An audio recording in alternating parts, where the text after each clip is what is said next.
Well, the coop's important because, I mean, that's where your birds are spending their time, right? So in a town setting, usually the birds have to be confined to the coop at all times. And your coop is your best line of defense against predators. You know, it needs to be comfortable for the birds, making sure that it, you know, has all their basic necessities in it, as well as things like a dust bath, perches, that sort of nest boxes. You can find these little pre-assembled coops, and they're great if you just want to keep birds in spring and summer. But with our climate here in the winter, they are definitely not appropriate. They're not going to keep the birds warm. They have no insulation in them. I mean, you can't have any type of heat in them. So they're just not appropriate unless you just want to keep them over the spring and summer months. But yeah, you're really, you know, you are looking at building, you know, a structure for the birds that's going to have insulation. You know, you need good 2x4 construction.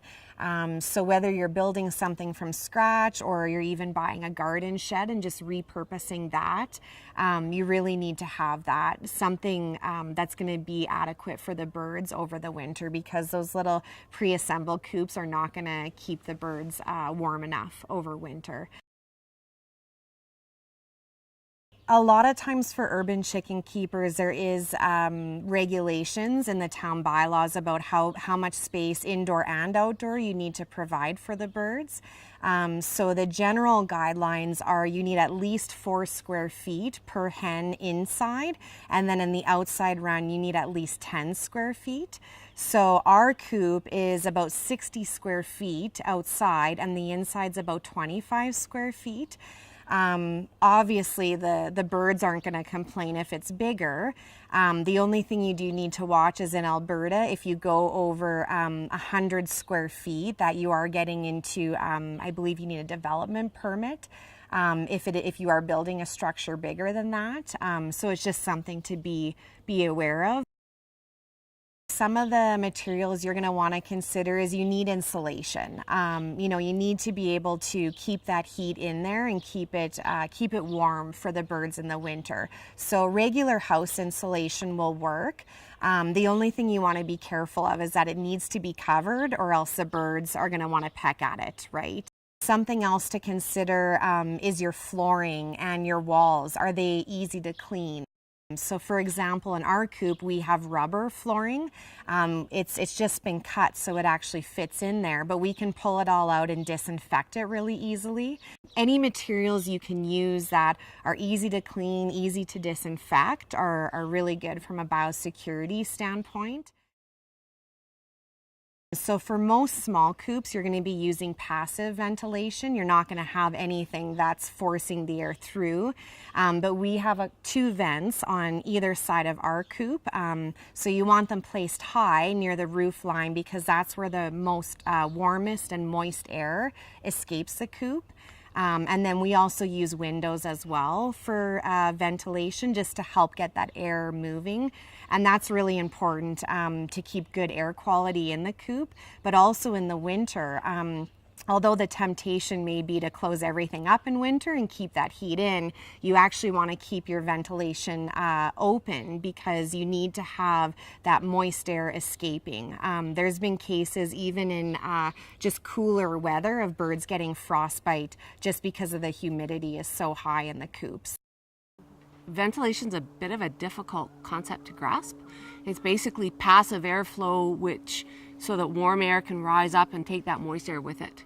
Because in really, really cold weather, if there's too much moisture in the air, it will condense on the hens and cause frostbite.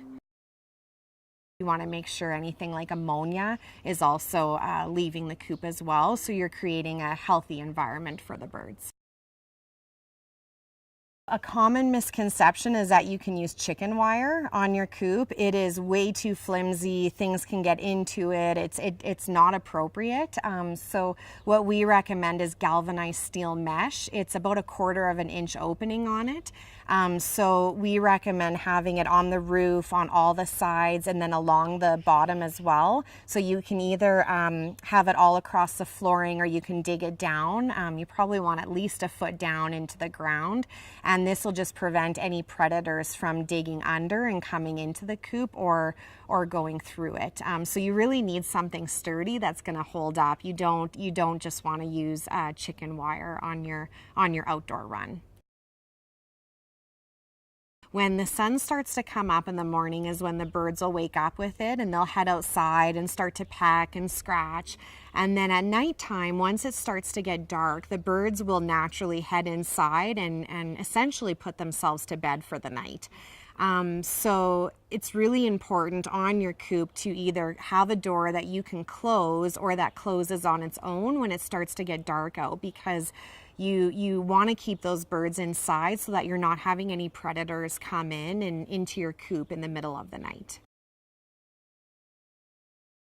The problem with providing supplemental heat is if it's on all the time, even if it's -10, which is really quite balmy if you've got the right breed of hen, then they rely on that. Physically, they rely on that. And if there's a power outage or something happens where you lose that heat source, those birds are going to be in big trouble. It's almost like a horse that has a summer coat and is never allowed to develop a winter coat. If you were suddenly to take a horse with its summer coat and stick it in the middle of a field at -20, it's not going to be able to adapt well. But if that horse has gone through cooler and cooler and cooler temperatures as we move toward winter, they do acclimatize, as do hens. If you've got a relatively small coop so that there's enough floor space for the birds and enough roost space, but it's not a lot of dead air space over top, I know lots of people who have that style of coop, and they do not heat it, even on the coldest days. They do not heat it, but they're very well ventilated so that that moisture in the warmer air can escape and not freeze back onto the birds. In a coop that has too much, what I'll say, dead space, so a lot of air above where the birds are living, those are a little more challenging to keep at the right moisture level and temperature. So people have a variety of different ways of handling this. I've heard some people will fill up plastic milk jugs with really, really hot water, wrap them in towels, and then sort of bury them in the bedding to help slowly release heat on, really cold -30 nights. Some people will use, they're sort of like flat, adhesive, low wattage, they're heating panels that you can sort of stick on the wall. So as long as they're out of reach of the birds, they just give off a very low amount of heat. I use a red light. So it's a sort of a reptile aquarium type of a light. So again, it's not generating so much heat that you have to worry about fire. And because I have a coop that's quite tall, I can hang that up in a protected basket above where they can reach. And it just, I only turn that on when it's colder than -23. A lot of it you can find at your local hardware store for building it. You can find quite a bit online too. You can go to Amazon to find different feeders and waterers, different enrichments, that sort of thing. But yeah, really your local farm or hardware store will have a lot of the building supplies you need, and they'll also carry things like chicken feeders and waterers, and they'll carry your chicken feed as well. So you can get a lot of it usually locally.